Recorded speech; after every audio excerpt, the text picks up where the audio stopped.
خواب میں دکھایا جاتا ہے کہ میں اپنے بیٹے کو ذبح کر رہا ہوں.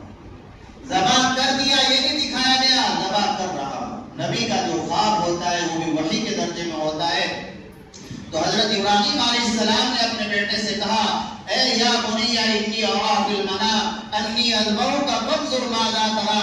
اے میرے بیٹا میں دیکھ رہا ہوں تجھے خواب میں کہ میں تجھے ذبح کر رہا ہوں، تیری کیا رائے ہے؟ اب وہ بھی پیغمبر کے بیٹے تھے، فوراً جواب دیا یا ابت افعل ما تؤمر ستجدنی انشاءاللہ من الصابرین. ابا جان آپ کو جس چیز کا حکم دیا گیا ہے آپ اس کو کر گزریے، آپ مجھے صبر کرنے والوں میں سے پائیں گے. اللہ کے حکم کو پورا کرنے کے لیے مینا میں پہنچ گئے اور وہاں ذبح کرنے کے لیے لیٹا لیا. اندازہ کیجئے ایک باپ اپنے اکلوتے بیٹے کو لیٹا رہا ہے، چھری چلا رہا ہے پوری طاقت سے. کیا منظر ہوگا؟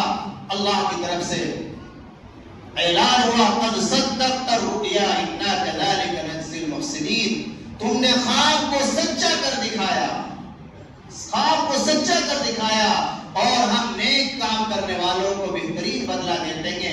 بدلہ یہ کہ اللہ تعالیٰ نے قیامت تک کے لیے مالدار لوگوں پر قربانی کو واجب کر دیا، ایک یادگار بنا. اسی جذبے کے ساتھ قربانی کرنی چاہیے.